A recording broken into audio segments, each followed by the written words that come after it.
Halo kultivator junior, selamat datang di dunia novel. Mari kita lanjutkan kultivasi berikutnya di Martial God Asura. Bab 6610 Jie Tianran keluar dari pengasingan kultivasi. Gerbang formasi saat ini terbuka, tetapi formasi pada gerbang telah berubah dibandingkan sebelumnya. Gerbang susunan ini, selain mengisolasi pasukan roh dunia Asura di sisi lain, fungsi sebenarnya adalah untuk menghentikan dan menutup pasukan roh dunia Asura setelah Chu Feng menggunakan kekuatannya sejumlah kali tertentu. Chu Feng perlu menghancurkan susunan pertahanan di gerbang sebelum gerbang itu dapat dibuka. Setiap kali gerbang dibuka kembali, formasi tersebut membantu pasukan roh dunia Asura meningkatkan kultivasinya. Namun, proses ini pun tidak mudah. Oleh karena itu, Chu Feng selalu menggunakan kekuatan pasukan roh dunia Asura dengan perencanaan yang cermat. Yang dikhawatirkan adalah jika pintu gerbang ditutup dan formasi tersebut tidak dapat ditembus dalam waktu singkat, maka kita akan kehilangan dukungan. Namun, kemudian, ketika Chu Feng memasuki alam dewa sejati, kekuatan tempur pasukan roh dunia Asura tidak lagi banyak membantunya. Oleh karena itu, Chu Feng meminta Raja Asura untuk mentransfer kekuatannya kepadanya beberapa kali. Tujuannya adalah untuk menutup gerbang formasi setelah pasukan roh dunia Asura kehabisan kekuatannya. Chu Feng kembali menerobos formasi, sehingga membantu pasukan roh dunia Asura untuk meningkatkan kekuatannya sekali lagi. Namun, tidak peduli berapa kali pasukan roh dunia Asura meminjamkan kekuatannya kepada Chu Feng, gerbang formasi itu tidak pernah tertutup lagi. Selain itu, formasi pada gerbang tersebut telah mengalami beberapa perubahan. Baik Egi maupun pasukan roh dunia Asura percaya bahwa kekuatan gerbang susunan telah berakhir. Jika pasukan roh dunia Asura ingin meningkatkan kultivasinya lebih lanjut, selain berkultivasi sendiri, satu-satunya cara adalah melahap sumbernya seperti memakan telur. Tidak mungkin lagi melakukan peningkatan dengan mengandalkan gerbang formasi tersebut. Namun, setelah Chu Feng mempelajari dan menganalisis situasi, dia menemukan bahwa bukan gerbang formasi yang telah mencapai batasnya.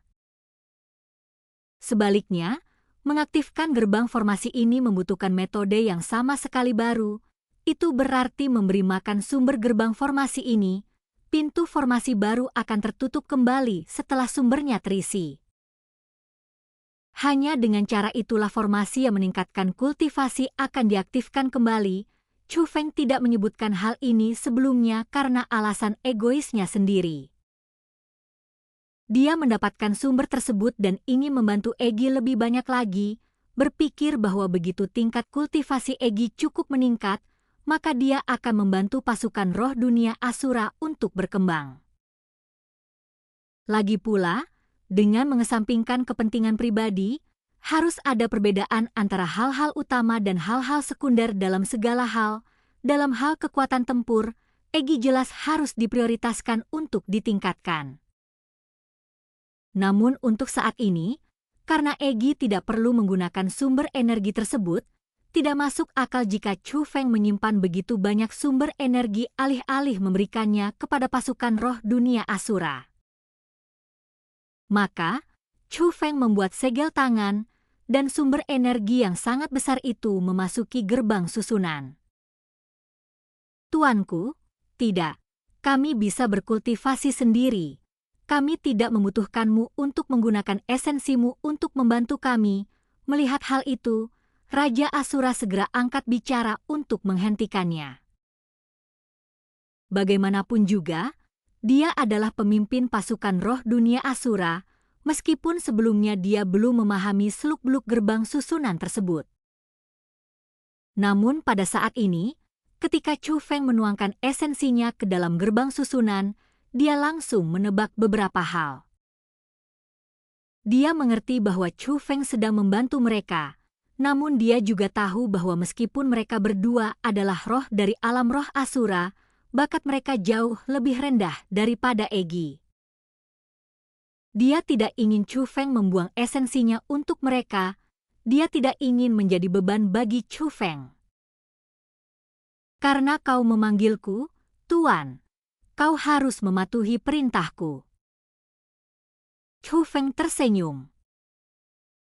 Selanjutnya, apapun yang dikatakan Raja Asura, Chu Feng mengabaikannya sampai dia sepenuhnya menyatukan esensinya ke dalam gerbang formasi. Saat Chu Feng berhenti, gerbang susunan itu tertutup.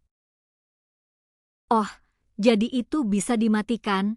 Jadi, Anda hanya perlu memberinya sumber energi, kan? Maka tampaknya gerbang ini telah berevolusi. Chu Feng, kau sudah tahu semuanya sejak awal, tapi kau tidak memberitahuku, kan? Jadi, kau mulai merahasiakan sesuatu dariku, Sang Ratu? Pada saat itu, Egi, yang awalnya sedang berlatih kultivasi, menyadari perubahan tersebut dan mau tak mau berbicara kepada Chu Feng. Bukankah kamu juga punya rahasia yang tidak ingin kamu ceritakan padaku? Chu Feng melihat gulungan di tangan Egi. Chu Feng masih belum yakin tentang apa yang disebut metode rahasia kultivasi Egi dan masih ingin tahu apa itu.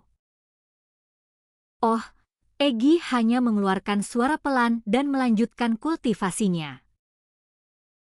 Dengan tingkat kultivasi Chu Feng saat ini, dia mampu menembus susunan di gerbang susunan hanya setelah pengamatan singkat. Saat gerbang susunan terbuka kembali, aura pasukan roh dunia Asura berubah sepenuhnya.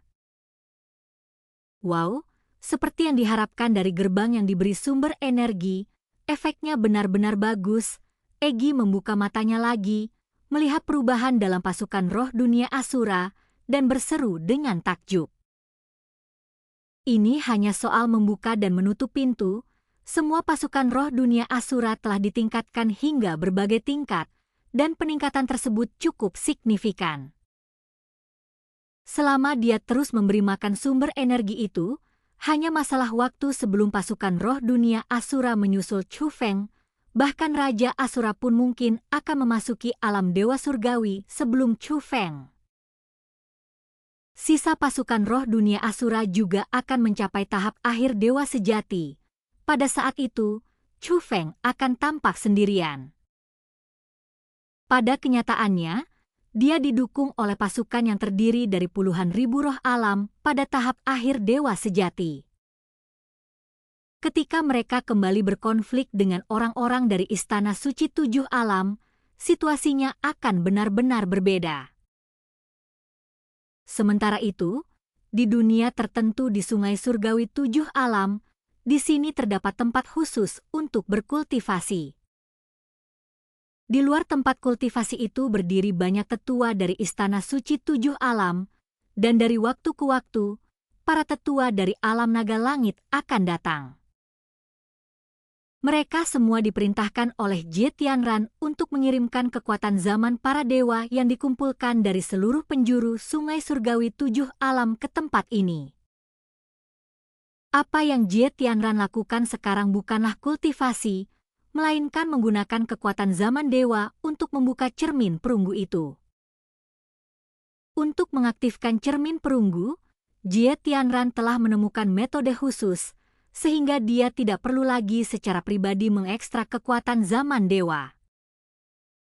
Sebaliknya, dia mengasingkan diri di sini, membiarkan para tetua Istana Suci Tujuh Alam mengirimkan kekuatan zaman para dewa yang telah mereka ekstrak dari berbagai bagian Sungai Surgawi Tujuh Alam ke tempat ini.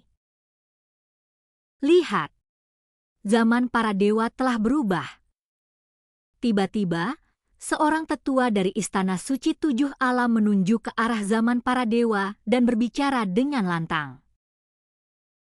Setelah mendengar hal ini, para tetua lainnya juga menggunakan metode pengamatan mereka sendiri untuk melihat ke arah zaman para dewa.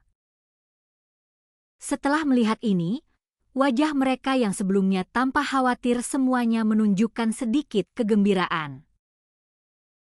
Ternyata, sosok misterius raksasa di balik zaman para dewa telah berubah dari bentuk yang kabur menjadi entitas fisik. Seperti itulah persisnya penampakan cermin perunggu. Selanjutnya, sebuah sosok muncul di cermin perunggu itu. Sosok itu awalnya buram, tetapi secara bertahap menjadi jelas, dan akhirnya semua orang dapat mengenalinya, dan orang ini adalah Jie Tianran. Meskipun bukan Jie Tianran yang sebenarnya, kemunculan sosok Jie Tianran di zaman para dewa tidak diragukan lagi merupakan pertanda yang sangat baik. Kepala istana telah berhasil. Kepala istana telah berhasil. Pada saat itu, para tetua istana suci 7 alam sangat gembira. Meskipun usia mereka sudah lanjut, mereka tetap saja mengangkat tangan dan berteriak, bahkan beberapa di antaranya mengepalkan tinju dan meraung.